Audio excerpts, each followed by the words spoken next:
প্রধানমন্ত্রী তারেক রহমানের সাথে ভারতীয় হাইকমিশনারের সাক্ষাৎ। ডিজেল আমদানি বাড়ানোর বিষয়ে আলোচনা। সরকারের প্রথম একনেক সভায় 7 প্রকল্প পর্যালোচনা।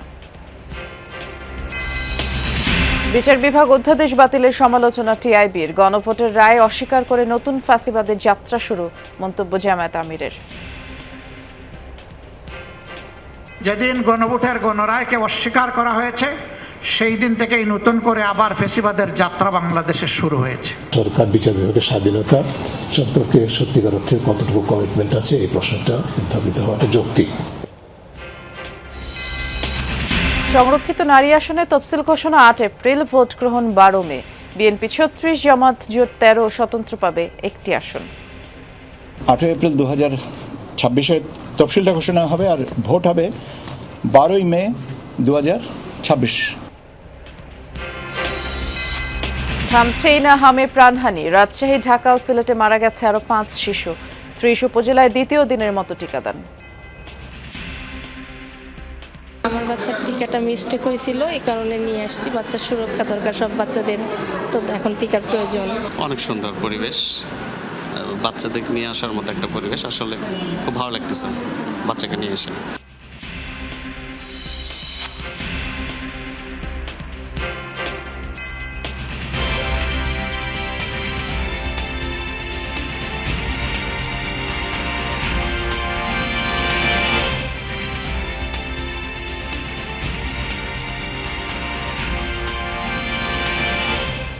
শুভেচ্ছা, আমন্ত্রণ যমুনা নিউজে। নুসরাত বৃষ্টির সাথে আছি। শিরোনামগুলো শুনছিলেন। সচিবালয়ে প্রধানমন্ত্রী তারেক রহমানের সাথে সৌজন্য সাক্ষাৎ করেছেন বাংলাদেশে নিযুক্ত ভারতীয় হাইকমিশনার প্রণয় ভার্মা। বৈঠকে পাইপলাইনের মাধ্যমে ভারত থেকে ডিজেল আমদানি আরও বাড়ানোর বিষয়ে আলোচনা হয়েছে। সকালে এক ব্রিফিংয়ে প্রধানমন্ত্রীর পররাষ্ট্র উপদেষ্টা হুমায়ুন কবির জানিয়েছেন, প্রধানমন্ত্রী তারেক রহমানকে ভারতের প্রধানমন্ত্রী নরেন্দ্র মোদীর শুভেচ্ছা পৌঁছে দেন দেশটির হাইকমিশনার। বাংলাদেশ ভারতের সাথে নতুন ধরনের সম্পর্ক গড়ে তুলতে চায় বলেও জানান উপদেষ্টা হুমায়ুন কবির। এক্ষেত্রে পারস্পরিক আস্থা ও ইতিবাচক মানসিকতার উপর জোর দেন প্রধানমন্ত্রী। হুমায়ুন কবির আরও বলেন, শেখ হাসিনার বিষয়টি বর্তমানে আইনি প্রক্রিয়াধীন। তিনি বাংলাদেশে রাজনৈতিকভাবে মৃত। তবে বৈঠকে এ নিয়ে বিস্তারিত আলোচনা হয়নি। এদিকে ইন্ডিয়ান ওশান সামিটে অংশ নিতে আগামীকাল মরিশাস যাচ্ছেন পররাষ্ট্রমন্ত্রী ও প্রধানমন্ত্রী পররাষ্ট্র বিষয়ক উপদেষ্টা। এ সময় তারা ভারতে সৌজন্য সফরও করবেন। ভারত সফরে যাচ্ছেন পররাষ্ট্রমন্ত্রী সাহেব আর আমি কালকে।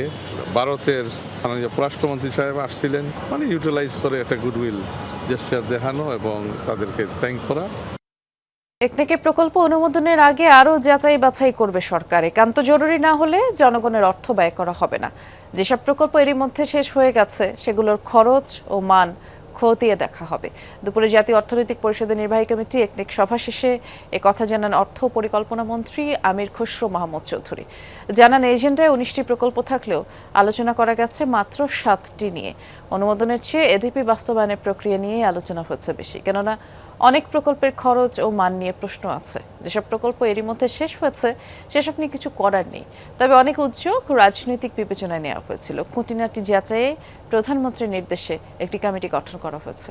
অর্থ উপদেষ্টার নেতৃত্বে 1300-র বেশি প্রকল্প বিশ্লেষণ করবে এই কমিটি। এর আগে প্রধানমন্ত্রী তারেক রহমানের নেতৃত্বে সকাল 10:30টায় সচিবালয়ে একনেক সভা বসে।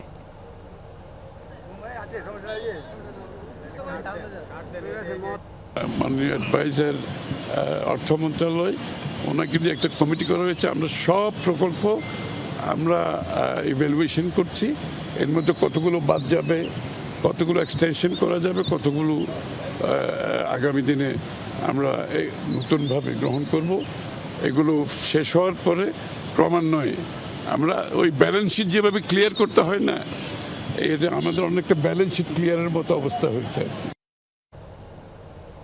বিচার বিভাগের 3টি অধ্যাদেশ বাতিলের মাধ্যমে বিচার বিভাগের স্বাধীনতা বাতিলের খাতায় ফেলে দিয়েছে সরকার। এমন অভিযোগ করেছেন টিআইবি নির্বাহী পরিচালক ডক্টর ইফতেখারুজ্জামান। সকালে রাজধানীর ধানমন্ডির মাইডাস সেন্টারে এক সংবাদ সম্মেলনে এই উদ্বেগের কথা জানিয়ে তিনি বলেছেন, স্থানীয় সরকার সংক্রান্ত 4টি সংশোধনীর অধ্যাদেশেও প্রশাসনিক নিয়ন্ত্রণের দুর্বলতা আছে। টিআইবি মনে করে দুদক অধ্যাদেশ 2025-এর পুনর্মূল্যায়ন সংশোধন করে জরুরি ভিত্তিতে আইনে রূপান্তর করা উচিত। অন্তর্বর্তী সরকার প্রণীত 133টি অধ্যাদেশের মধ্যে 98টিকেই আইনে রূপান্তর করার সিদ্ধান্ত নিয়েছে সরকার। আর এই সিদ্ধান্তকে স্বাগত জানালেও টিআইবি বলছে আইনে পরিণত হতে যাওয়া 98 অধ্যাদেশের অনেকগুলোকে উদ্দেশ্যমূলকভাবে দুর্বল করা হয়েছে। সরকার বিচার বিভাগের স্বাধীনতা সংক্রান্ত 3টি অধ্যাদেশকে রহিত করার মাধ্যমে বিচার বিভাগের স্বাধীনতার বিষয়টি একেবারে বাতিলের খাতায় ফেলে দেওয়ার মতো ঝুঁকি সৃষ্টি করেছে। সরকার বিচার বিভাগের স্বাধীনতা সম্পর্কে সত্যিকার অর্থে কতটুকু কমিটমেন্ট আছে এই প্রশ্নটা উত্থাপিত হওয়াটা যৌক্তিক। এই 3টি অধ্যাদেশের ক্ষেত্রে সরকার সরাসরি কোনো টাইমলাইনও ঠিক করেনি, যেগুলো অন্য ক্ষেত্রে হয়েছে, যেটি উদ্বেগজনক, বা ভবিষ্যতে করা হবে, কিভাবে করা হবে ইত্যাদির কোনো ইঙ্গিত আমরা এখন পর্যন্ত পাইনি। গণভোটের রায় অস্বীকারের মধ্য দিয়ে দেশে নতুন ফ্যাসিবাদের যাত্রা শুরু হয়েছে এমন অভিযোগ করেছেন জামায়াত আমির ও বিরোধী দলীয় নেতা ডাক্তার শফিকুর রহমান। বলেন, অতীতের মতো প্রয়োজনে আবারও মূল্য দিব, তবুও ফ্যাসিবাদকে আর ফিরতে দেয়া হবে না। সকালে জাতীয় প্রেস ক্লাবে জাগপার 46তম প্রতিষ্ঠাবার্ষিকীর অনুষ্ঠানে এসব কথা বলেন তিনি।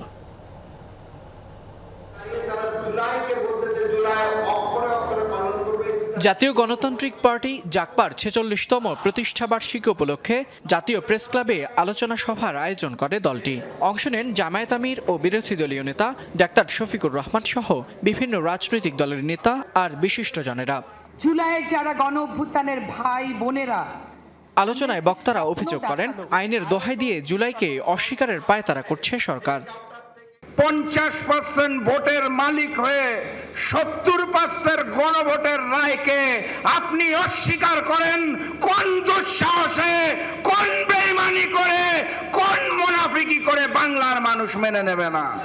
প্রধান অতিথির বক্তব্যে জামায়াত আমির বলেন, গণভোটের রায় অস্বীকারের মধ্য দিয়ে দেশে নতুন ফ্যাসিবাদের যাত্রা শুরু হয়েছে, তবে যে কোনো মূল্যেই তা রুখে দেওয়ার হুঁশিয়ারি দেন তিনি।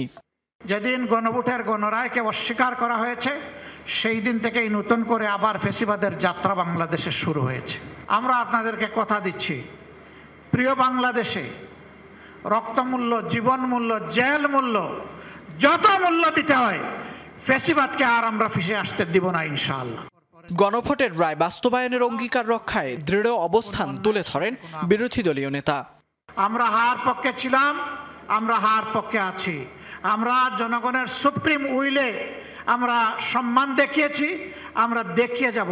এই সংসদ মানুক আর না মানুক, গণভোটের রায় আমরা বাস্তবায়ন করব, আদায় করে ছাড়বো ইনশাআল্লাহ। এ সময় জ্বালানি সংকট মোকাবেলায় সরকারের ব্যর্থতার কঠোর সমালোচনা করেন ডাক্তার শফিকুর রহমান। সংসদে যখন সরকারি দলের মন্ত্রীরা কথা বলেন, এমপিরা কথা বলেন, তখন মনে হয় বাংলাদেশে এখন দুধের নহর নয়, তরল সোনার নহর এখন বয়ে যাচ্ছে। ফয়সাল মাহমুদ, যমুনা নিউজ, ঢাকা। হামের উপসর্গ নিয়ে রাজশাহীর দুটি হাসপাতালে গত 24 ঘন্টায় আরও 3 শিশুর মৃত্যু হয়েছে। হামের উপসর্গ নিয়ে Sylhet MAG Osmani medical college হাসপাতালে 4 মাস বয়সী এক শিশুর মৃত্যু হয়েছে। সোমবার দুপুরে হাসপাতালের পেডিয়াট্রিক ICUতে চিকিৎসাধীন অবস্থায় শিশুটির মৃত্যু হয়। চিকিৎসকরা জানিয়েছেন, হামের উপসর্গের পাশাপাশি শিশুটির নিউমোনিয়া ছিল। সিলেটে এখন পর্যন্ত 80 জনের হাম শনাক্ত হয়েছে, বর্তমানে চিকিৎসাধীন 71 জন। এদিকে 3 মাসে রাজশাহীতে চিকিৎসাধীন অবস্থায় 48 জনের মৃত্যু হলো। গত 24 ঘন্টায় রাজশাহী মেডিকেলে নতুন ভর্তি রোগীর সংখ্যা 20। ময়মনসিংহ, চাঁদপুর, বরিশাল সহ বিভিন্ন জেলার হাসপাতালে হামের উপসর্গ নিয়ে আরও নতুন রোগী ভর্তি হয়েছে। এদিকে দ্বিতীয় দিনের মতো দেশের 18 জেলার 30 উপজেলায় চলছে হামের বিশেষ টিকাদান কর্মসূচি। টিকা পাচ্ছে 6 মাস থেকে 59 মাস বয়সী শিশু।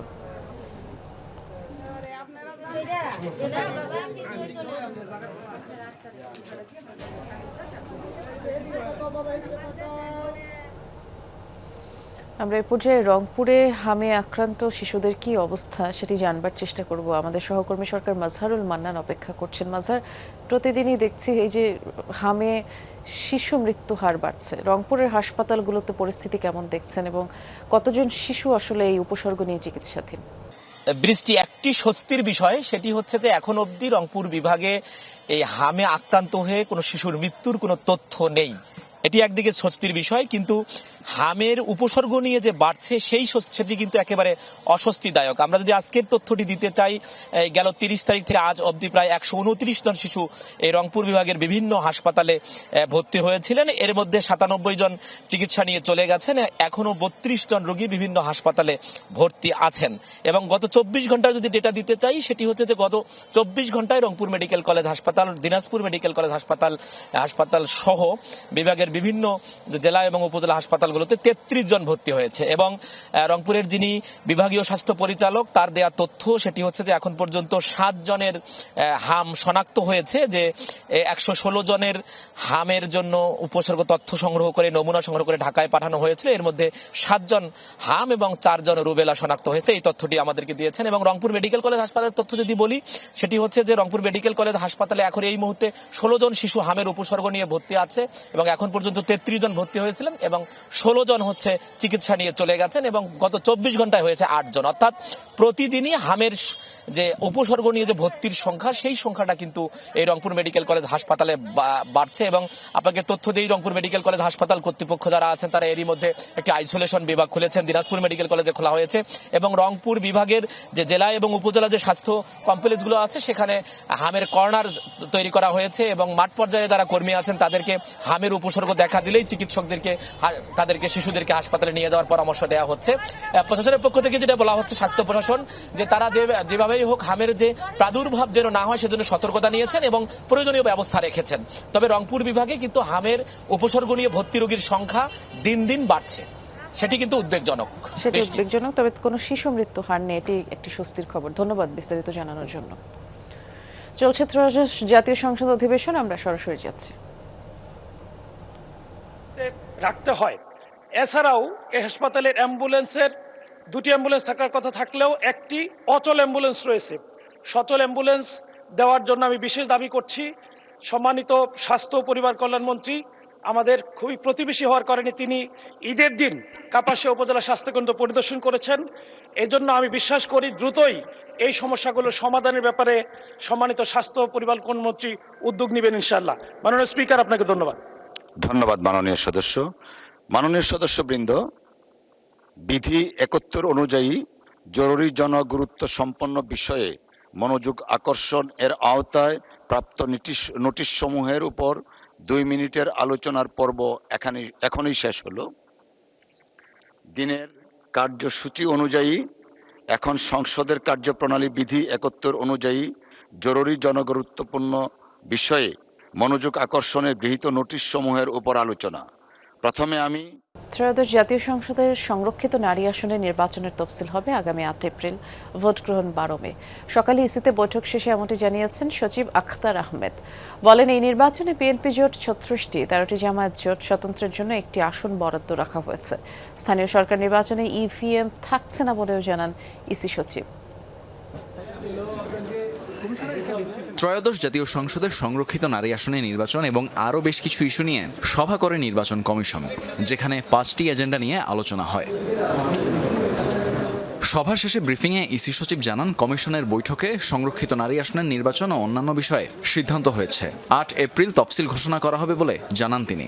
মে মাসে 12 তারিখে ভোট সংরক্ষিত মহিলা আসনের। বিএনপি জোট হচ্ছে 36টা, 13টা হচ্ছে বোধহয় জামাতের এটা, আর একটা স্বতন্ত্র একটা। এছাড়া 9 এপ্রিল শেরপুর ও বগুড়ায় অনুষ্ঠিতব্য 2 উপনির্বাচন নিয়ে কথা বলেন সচিব। জানান, এই উপনির্বাচন জাতীয় নির্বাচনের মতোই গুরুত্ব পাচ্ছে। শেরপুরে হচ্ছে আমাদের 129টা কেন্দ্র, দ্যাট ইনক্লুডস আপনার ওসিবি আইসিবি 128 প্লাস 1, আর বগুড়াতে হচ্ছে 151টা, 150টা, আর একটা হচ্ছে আপনার ওসিবি আইসিবি। ইসি সচিব জানান, এ পর্যন্ত 50টি নির্বাচনী মামলা হয়েছে। নির্বাচনী ব্যয়ের প্রতিবেদন দিতে প্রার্থীদের আবেদনের ভিত্তিতে 1 মাস সময়সীমা বাড়ানো হয়েছে। লোকাল গভর্নমেন্ট ইলেকশনে ইভিএম ব্যবহার করা হবে কিনা কমিশনের নীতিগত সিদ্ধান্ত না। তানভীর মৌসুম, যমুনা নিউজ, ঢাকা।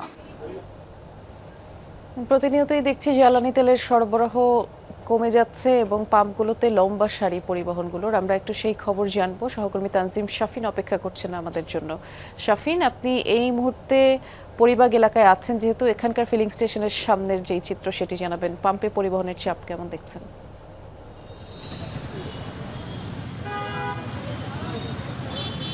বৃষ্টি, ইরান যুদ্ধ এবং হরমুজ প্রণালীতে জ্বালানি পরিবহনে যে বাধা, তার প্রভাব সারা বিশ্ব জুড়েই পড়েছে। বিশ্ববাজারে জ্বালানি তেলের দাম গতকাল পর্যন্ত আমরা দেখেছি যে ঊর্ধ্বমুখী, এবং সেটি $112 অতিক্রম করেছে।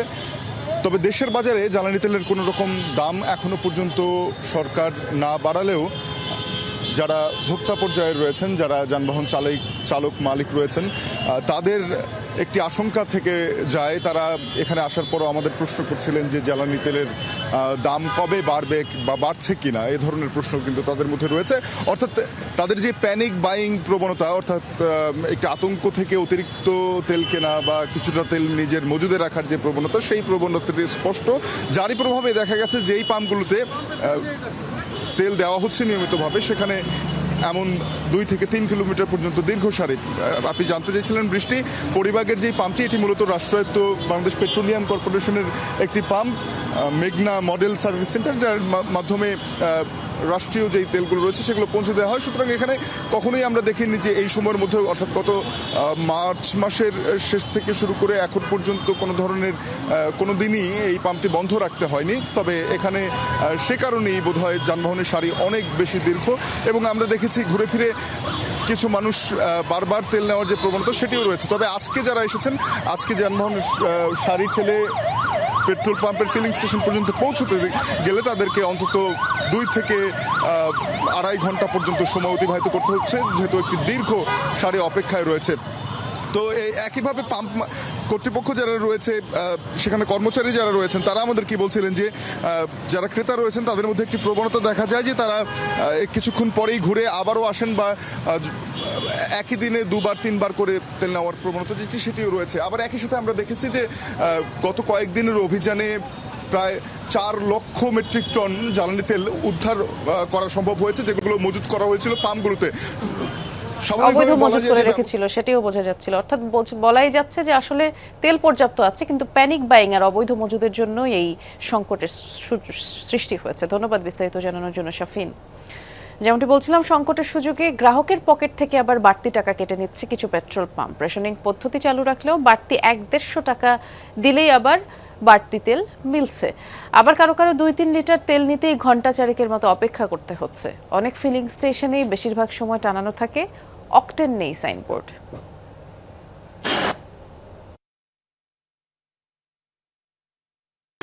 এখন কখন তেল মিলবে, আদৌ মিলবে কিনা? সরকার বলছে সংকট নেই, অন্যদিকে পাম্পে তেলের জন্য হাহাকার। মানে আজকে আমি 2 ঘন্টার উপরে, 2.5 ঘন্টা, এখনো হয়তো আরো 15-20 মিনিট লাগবে, 2.5 ঘন্টা ধরেন। পাম্পে অ্যাভেলেবেল তেল নাই, এই কারণে দেয়নি, বলছে আজকে 11টার দিকে আসতে। আমি এই যে 4 ঘন্টার উপরে দাঁড়াইয়া 500 টাকার তেল পাইলাম। রাজধানীর বেশিরভাগ পাম্পই তেলের অভাবে বন্ধ থাকে। ডিপো থেকে আবার তেল আসলে দেয়া হয় রেশনিং করে। পাম্প সংশ্লিষ্টরা বলছেন সংকট আরও তীব্র করেছে প্যানিক বাইং। বেশিরভাগ মানুষের ট্যাঙ্ক ফুল, তাই এমন আছে ধরুন কেউ ট্যাঙ্কে 500 টাকা তেল যায় না। আগে তো আমাদের 60,000 লিটার সাইজ ছিল, এখন আমরা পাইতেছি 27,000, 22,000। অভিযোগের সত্যতা মেলে তেলের জন্য অপেক্ষারত লাইনে। বাইকে 3-4 লিটার তেল থাকলেও ঠিকই লাইনে দাঁড়ানো অনেক বাইকার। আমার এখানে এখন সম্ভবত 1 লিটারের মতন আছে।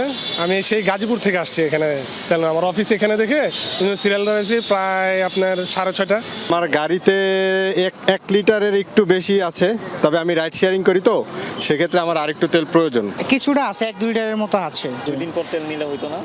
হতো, ওনার এখন লাগবে তেল, ওনার অবস্থা খারাপ। তেল নিয়ে তেলেসমাতিও থেমে নেই ফিলিং স্টেশনে। কর্মচারীদের হাতে অতিরিক্ত 1-150 টাকা দিলেই মিলছে বাড়তি তেল। তেল নিচ্ছি 100 টাকা ঘুষ দেওয়া লাগছে। হিসাব করেন প্রতিটা বাইকে মনে করেন 100 করে নিলে কত টাকা পাইতেছে তারা। আপনারা যখন এদিকে আসেন, লুকায় আছেন, তখন ঠিকই 100 টাকা বেশি নিয়ে ফুল লোড দিচ্ছে। আর অথচ আমি আগে গেছি, আপনারা গেছেন আর দিচ্ছে না, তখন নাটক করতেছে 300 টাকার বুদ্ধি দেবে না, 500 টাকার বুদ্ধি দেবে না। বেশি হাজার হাজার লাইন থাকে, মানুষ অসহায়, 3-4 দিন অনেক সময় ঘুরেও তেল পায় না লাস্ট পর্যন্ত। বিদ্যুৎ ও জ্বালানি মন্ত্রণালয়ের মতে দেশে আগামী 3 মাসের অকটেন পেট্রোলের মজুদ আছে। বিশ্বের অনেক দেশ জ্বালানি তেলের দাম বাড়ালেও এখন পর্যন্ত সে পথে হাঁটেনি বাংলাদেশ। তবে কতক্ষণ এই সিদ্ধান্ত ধরে রাখা যাবে তা বলা কঠিন। হুমায়ুন রশিদ, যমুনা নিউজ, ঢাকা। জামালপুরে তেল না পেয়ে সড়ক অবরোধ করে বিক্ষোভ করেছেন মোটরসাইকেল চালকরা। সকাল 7:30টার দিকে ইসলামপুরের মেসার্স ঝর্ণা ফিলিং স্টেশনের সামনে দেওয়ানগঞ্জ জামালপুর আঞ্চলিক সড়কে গাছের গুঁড়ি ফেলে অবরোধ করেন মোটরসাইকেল চালকরা। স্থানীয়রা জানান, ঝর্ণা ফিলিং স্টেশন জ্বালানি তেল দেবে এমন খবর ছড়িয়ে পড়ে ফেসবুকে। এই খবর পেয়ে সকাল থেকেই শতাধিক মোটরসাইকেল চালক তেল নেয়ার জন্য লাইনে দাঁড়ান। তবে দীর্ঘ সময় পার হলেও কোনো তেল সরবরাহ না করায় সড়ক অবরোধ করেন বিক্ষুব্ধ চালকরা। এতে করে সড়কটিতে যান চলাচল সম্পূর্ণ বন্ধ হয়ে যায়। পরে সকাল 9টার দিকে পুলিশ ও সেনাবাহিনী গিয়ে পরিস্থিতি নিয়ন্ত্রণে আনে। বাল্যবিয়ে ও নারী নির্যাতন বন্ধে আইন থাকলেও তার প্রয়োগ নিয়ে প্রশ্ন আছে। তাই সবার আগে দরকার নৈতিক শিক্ষা, এমন মন্তব্য করেছেন সমাজ কল্যাণ মন্ত্রী আবু জাফর মোহাম্মদ জাহিদ হোসেন। সকালে নারী ও শিশু সুরক্ষা বিষয়ক এক আলোচনা সভায় যোগ দিয়ে এ কথা বলেন তিনি। এ সময় সাইবার বুলিং বন্ধে বিশেষ সেল গঠনের পরিকল্পনার কথা জানান প্রধানমন্ত্রীর পলিসি অ্যান্ড স্ট্র্যাটেজি উপদেষ্টা। আর হামের প্রাদুর্ভাব কমাতে স্বাস্থ্য খাতের কাঠামো উন্নয়নে জোর দেন তাসনিম জারা। নারী ও শিশু সুরক্ষা নিয়ে বিশেষ এই আয়োজন। সোমবার সকালে রাজধানীর গুলশানে আয়োজিত এই আলোচনা সভায় নারী এবং শিশুদের অধিকার এবং সার্বিক সুরক্ষার বিষয়ে প্রকৃত চিত্র তুলে ধরেন আয়োজকরা। অনুষ্ঠানে প্রধান অতিথি সমাজ কল্যাণ মন্ত্রী আবু জাফর মোহাম্মদ জাহিদ হোসেন নৈতিক শিক্ষার উপর জোর দেন। It needs a social movement. এটা শুধু লেজিসলেশন আর পুলিশ আর ম্যাজিস্ট্রেট দিয়ে বন্ধ করা যাবে। রাষ্ট্র একটা লেজিসলেশন বা একটাই করে আপনাকে হেল্প করবে, কোঅপারেট করবে। বাস্তবায়নের জন্য সমাজকে দায়িত্ব নিতে হবে। নারীদের সাইবার বুলিং বন্ধে বিশেষ সেল গঠন করার কথা জানান প্রধানমন্ত্রীর পলিসি অ্যান্ড স্ট্র্যাটেজি উপদেষ্টা। আর সংসদ সদস্য সাইফুল আলম খান মিলন জোর দেন গণপরিবহনে নারী সুরক্ষা নিশ্চিতের ওপর। প্রধানমন্ত্রীর কার্যালয় থেকে নারীদের যে বিশেষ করে সাইবার বুলিং যেটা হয় সেটার জন্য একটা বিশেষায়িত সেল তৈরি করার চিন্তাভাবনা চলছে এবং সেটা সম্ভবত খুব অচিরেই হবে, যেটা বিভিন্ন মন্ত্রণালয় যারা এটার সাথে রিলেটেড, যারা এটা করছে তাদেরকে আইনের আওতায় আনা, বিচার নিশ্চিতকরণ সব ক্ষেত্রে কাজ করবে। নারী পুরুষ এইভাবে আলাদা করে আলোচনা না করে কম্বাইন্ড আলোচনা করলে ভালো হয়। আমি আলাদা করতে চাচ্ছি না। ট্রান্সপোর্টে আমাদের মতে আমরা বলেছি সেখানে সিসি ক্যামেরা থাকতে হবে এবং কোনো রকমের কোনো আপনার যদি ঘটনা ঘটে আমরা যেন সেই সিসিটিভি দেখে আমরা পরবর্তী পদক্ষেপ নিতে পারি। অনুষ্ঠানে উপস্থিত ছিলেন পলিটিক্যাল অ্যাক্টিভিস্ট তাসনিম জারাও। সম্প্রতি হামের প্রাদুর্ভাব নিয়ে কথা বলেন তিনি। হামের টিকাদান, আক্রান্তদের সঠিক তথ্য এবং স্বাস্থ্য খাতের কাঠামো মেরামতে জোর দেন তাসনিম জারা। কতজন আক্রান্ত, কতজন সাসপেক্টেড, কতজন কনফার্ম, কতজন বাচ্চা মারা গেছে, এই তথ্যটাই নাই। তাহলে তো কেস ম্যাপিং, কন্ট্যাক্ট ট্রেসিং মনে হচ্ছে যে খুবই অ্যাডভান্স সায়েন্স, কিন্তু আসলে তো তা না। কি কারণে টিকার হার কমছে সেটা মনিটর করার প্রয়োজন এবং সেই জন্য যখন ইপিআইটা ডিজিটাইজ হয়ে যাবে তখন এই ঘাটতিগুলো খুব দ্রুত শনাক্ত করা যাবে আউটব্রেক হওয়ার আগেই। অনুষ্ঠানে নারী এবং শিশু অধিকার ও সুরক্ষায় করণীয় এবং নতুন ও নির্বাচিত সরকারের প্রতিশ্রুতি নিয়েও আলোচনা করেন বক্তারা। পরিকল্পনাটা বাস্তবায়ন করতে পারবো। সুমাইয়া ঐশী, যমুনা নিউজ, ঢাকা। ইলিশের উৎপাদন বাড়ানোর লক্ষ্যে সচেতনতা কার্যক্রমের অংশ হিসেবে কাল থেকে 13 এপ্রিল পর্যন্ত জাটকা সংরক্ষণ সপ্তাহ পালিত হবে। দুপুরে সচিবালয়ে এক ব্রিফিংয়ে মৎস্য প্রাণী সম্পদ মন্ত্রী আমিনুর রশিদ জানিয়েছেন, 15 এপ্রিল থেকে 11 জুন টানা 55 দিন বঙ্গোপসাগর ও সংলগ্ন এলাকায় সব ধরনের মাছ শিকার নিষিদ্ধ থাকবে। তার আগে চলবে এই জাটকা সপ্তাহ। দেশের ইলিশ সমৃদ্ধ 20টি জেলায় এই কর্মসূচি পালিত হবে। উদ্বোধনী অনুষ্ঠান হবে চাঁদপুর সদরে। ব্রিফিংয়ে জানানো হয়, ইলিশ সাধারণ মানুষের ক্রয় ক্ষমতার মধ্যে নিয়ে আসার জন্য সরকার দৃঢ় প্রতিজ্ঞ এবং কার্যকর পদক্ষেপ নিয়েছে। পাচার রোধে সব ধরনের ব্যবস্থাও রয়েছে। জলবায়ু শহীদ প্রেসিডেন্ট বৈদেশিক মুদ্রা অর্জনের একটি গুরুত্বপূর্ণ খাত হিসাবে শুরুতে আমি গভীর শ্রদ্ধার সঙ্গে স্মরণ করছি স্বাধীনতার ঘোষক এই মহান। এই ছিল আমার কাছে